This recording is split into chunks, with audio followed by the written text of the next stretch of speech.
Hello students, आज हम लोग ख्याति का मूल्यांकन पढ़ने वाले हैं और ये हमारे अकाउंट का चैप्टर नंबर 3 है। ठीक है, और आज का जो टॉपिक है वो ख्याति का अर्थ, ख्याति को असर करने वाली परिबल को समझेंगे। तो सबसे पहले हम ख्याति समझने के लिए यहाँ पे ध्यान देंगे। मान लेते बच्चे हमारे पास दो व्यवसाय है, व्यवसाय 1 और व्यवसाय 2। ठीक है, ये दोनों व्यवसाय जो है वो किलवानी नाका पे है और दोनों बिजनेस जो है वो फर्नीचर का व्यवसाय है। मान लेते जो पहला व्यवसाय है उसके अंदर पूंजी 5 लाख है, संपत्ति 3 लाख है और उसे एक वर्ष के अंदर जो लाभ होता है वो 2 लाख रुपया होता है। कितने होते हैं बच्चे? 2 लाख। ठीक है, ये ध्यान रखें। इनको जो प्रॉफिट होता है वो टोटल 2 लाख रुपीज होता है एक वर्ष के अंदर। नेक्स्ट जो दूसरा व्यवसाय है बच्चे, उनकी पूंजी भी 5 लाख है, संपत्ति भी 3 लाख है और इनको जो लाभ होता है वो एक वर्ष के अंदर 1 लाख रुपए का होता है। अब मुझे बताओ कि जो दोनों व्यवसाय है उनका जगह एक है, उनकी पूंजी भी सेम है, दोनों का समान है, संपत्ति भी बच्चे देखो दोनों व्यवसाय का एक जैसा ही है, लेकिन जो लाभ है वो पहले जो व्यवसाय है फर्स्ट वाला व्यवसाय, ठीक है, वो 2 लाख रुपए प्रॉफिट करता है और जो दूसरा व्यवसाय है बच्चे उसका लाभ कितना है? 1 लाख रुपया। तो इसका मतलब क्या है कि ये दोनों बिजनेस में सब कुछ एक समान होते हुए भी एक की प्रॉफिट ज्यादा है और एक की प्रॉफिट कम है। ठीक है, अगर देखा जाए तो प्रथम जो व्यवसाय है उसका 1 लाख रुपया ज्यादा लाभ कमाता है। ठीक है, अगर आपसे कोई पूछे कि भाई दोनों व्यवसाय में से ज्यादा लाभ किसका है तो आप किसका बताएंगे? पहले व्यवसाय का। तो जो पहला व्यवसाय है बच्चे उनका लाभ कितना है? 1 लाख रुपया।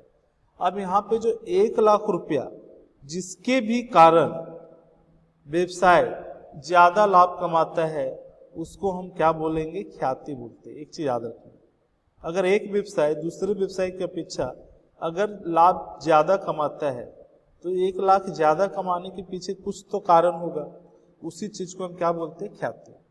अब ज्यादा लाभ कमाने का कारण हो सकता है बच्चा कि उसके दुकान का रेपुटेशन मार्केट में अच्छा हो, है ना, उसकी प्रतिष्ठा ज्यादा हो, लोगों के साथ उनका व्यवहार अच्छा हो, जिसके कारण लोग उनके दुकान से वस्तु खरीदना ज्यादा पसंद करते हैं।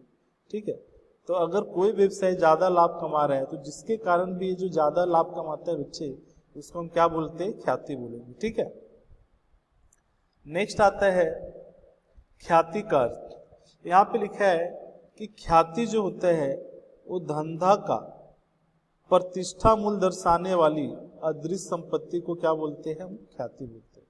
मतलब व्यवसाय की प्रतिष्ठा मूल्य दर्शाने वाली अदृश्य संपत्ति।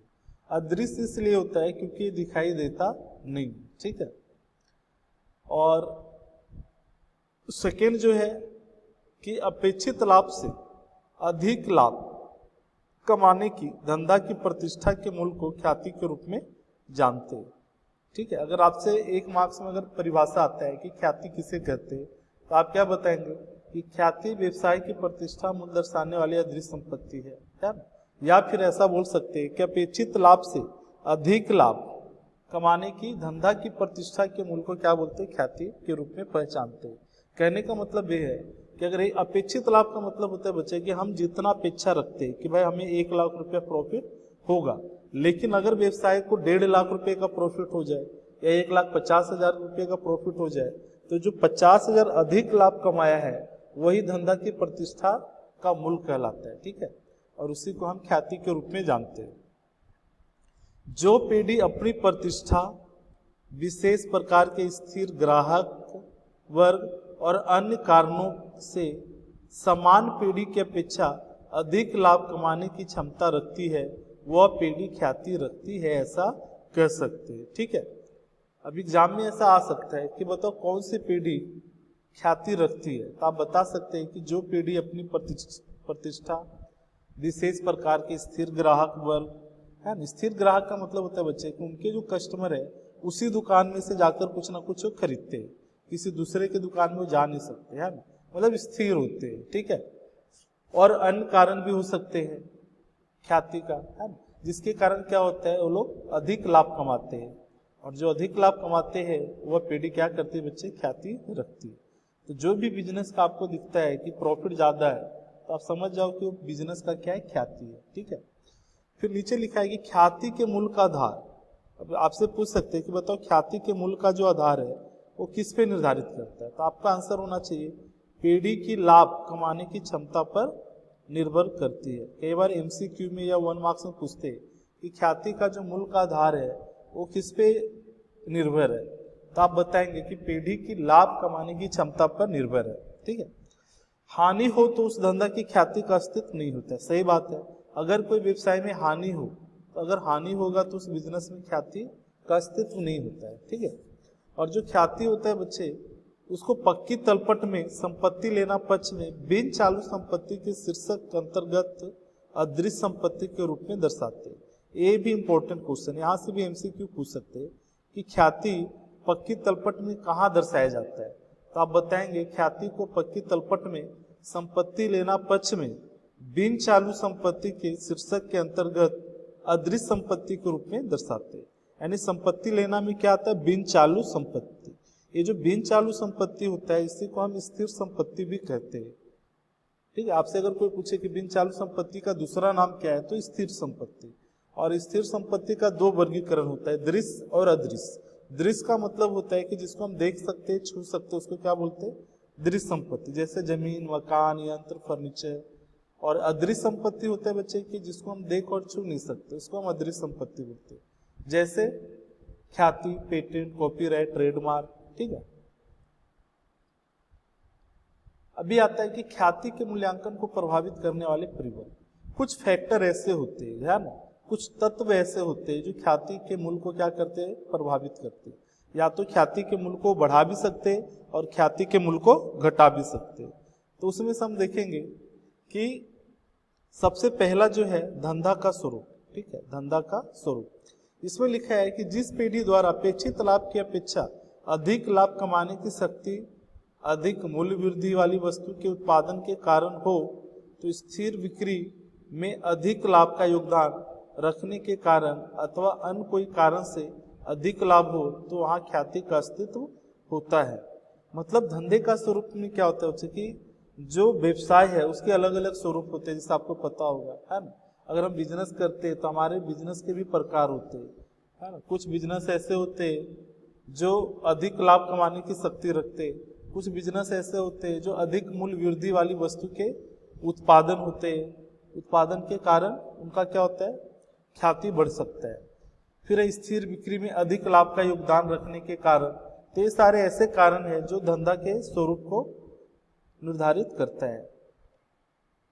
नेक्स्ट है धंधा का स्थल। धंधा का स्थल का मतलब होता है बच्चे कि अगर कोई बिजनेस ऐसा है, जैसे यहाँ पे लिखा है कि कई बार धंधा किस स्थान पर स्थित है उस पर लाभ कमाने का आधार होता है। यदि धंधा मुख्य स्थान पर स्थित है जहां पर उस वस्तु के ग्राहक अधिक से अधिक आते हो, तो उस धंधा में कमाई के अवसर अधिक होते। ऐसे मौके के स्थान पर स्थित धंधा की ख्याति अधिक लाभ होती है। इस प्रकार धंधा का स्थल स्थान भी ख्याति के मूल्य को प्रभावित करता है। कहने का मतलब है कि अगर कोई व्यवसाय, ठीक है, अगर मेन मार्केट में हो या सिटी एरिया में हो, ठीक है, या जो मेन मार्केट होता है बच्चे, अगर वहां पे कोई बिजनेस स्टार्ट होगा तो वहां पे ख्याति क्या होगा, ज्यादा होगा। क्यों? क्योंकि वहां पे ग्राहक ज्यादा आएंगे।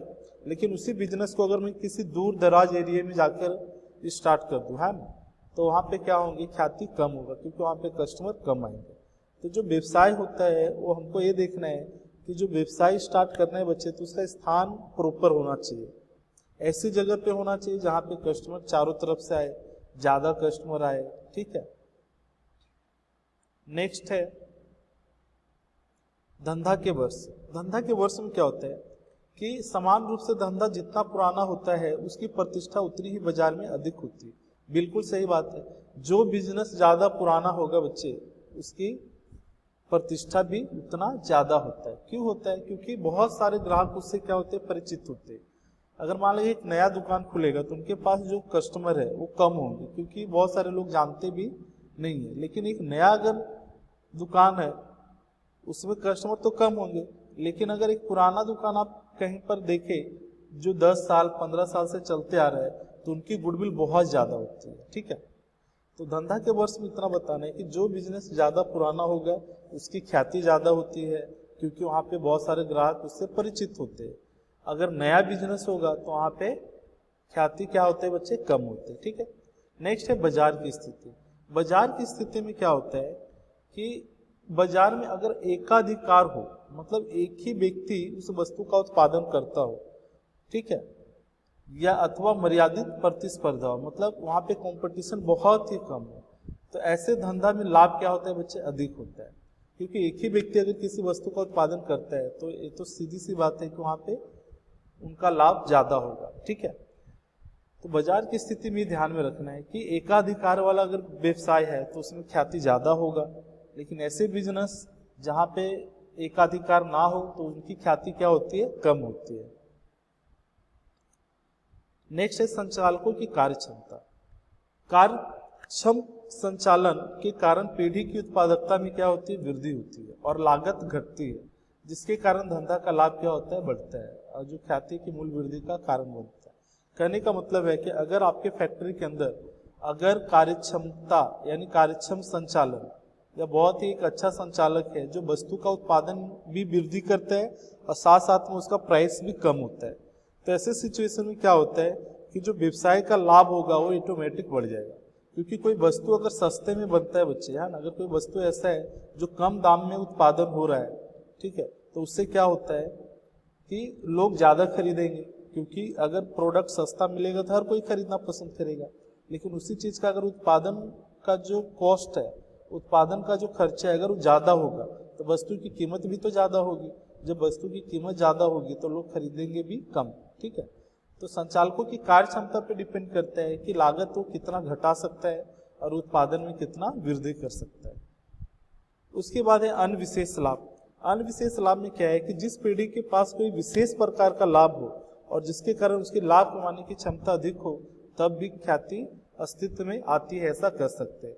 जैसे अगर मान ले कोई व्यवसाय ऐसा है बच्चे जिसके पास क्या है, लाइसेंस है, ठीक है, पेटेंट है, ट्रेडमार्क हो, है ना, अगर ये सब अगर किसी बिजनेस के पास होता है तो उस पीढ़ी की अधिक लाभ कमा सकती है। एक चीज याद रखना, ठीक है, जिस पीढ़ी के पास लाइसेंस हो, पेटेंट हो, ट्रेडमार्क हो, ऐसे बिजनेस अधिक से अधिक लाभ कमाती है और उस पीढ़ी की ख्याति की कीमत भी क्या होती है, अधिक होती है। अगर एक बिजनेस ऐसा है बच्चे जिसका पास लाइसेंस ही नहीं है, तब बताओ आप उस दुकान में जाना पसंद करोगे? क्या वो ज्यादा दिन तक व्यवसाय चल सकता है? नहीं। तो हमको ऐसे प्रोडक्ट चाहिए जिसमें ट्रेडमार्क हो, लाइसेंस हो, जिस बिजनेस के पास, है ना, पेटेंट हो, ऐसे बिजनेस की क्या होती है, ख्याति बढ़ती है और उनकी लाभ में भी बहुत अधिक से अधिक लाभ कमा भी सकती है। तो कहने का मतलब है कि जिनके पास ये सारी सुविधाएं हैं उससे भी क्या होता है, ख्याति प्रभावित होती है। इसके बाद है, इसके अलावा बिक्री के बाद की सेवाएं हैं, पीढ़ी की भूतकाल की सिद्धियां हैं, अच्छे मजदूर संबंध है, परिबल भी लाभ बढ़ाने के कारण बनते हैं, जिनके कारण भी ख्याति का अस्तित्व खड़ा होता है। कहने को तो कुछ है, इसके बाद भी कुछ ऐसे अन्य परिबल में डाल सकते हैं कि बिक्री के बाद की सेवाएं, कोई व्यक्ति ऐसा है जो वस्तु बेचने के बाद अगर उसको सर्विस अच्छा देगा तो उस बिजनेस का क्या होगा, गुडविल बढ़ जाएगी, लोग उनके यहाँ से लोग खरीदना पसंद करेंगे। ठीक है, कुछ बिजनेस ऐसा है जिसका भूतकाल की सिद्धियां हैं, मतलब बहुत पुराने टाइम से ही उसका बहुत नाम है ना, मार्केट में, हर इलाके में, हर जगह पे उनका बहुत ज्यादा नाम है। तो ऐसे सिचुएशन में भी क्या होता है, उनकी गुडविल बढ़ जाती है। मजदूरी के साथ अगर अच्छा संबंध है तो भी लाभ बढ़ सकता है। तो ये सब ऐसे फैक्टर है बच्चे जिनके कारण क्या होते हैं, व्यवसाय का लाभ बढ़ भी सकता है और व्यवसाय का लाभ घट भी सकता है। कहने का मतलब उनकी ख्याति या तो बढ़ा सकती है या तो घटा सकती है, अगर आप इस फैक्टर को ध्यान में रखते हैं तो। ठीक है, तो आज के लिए इतना ही रखते हैं बच्चे। ओके।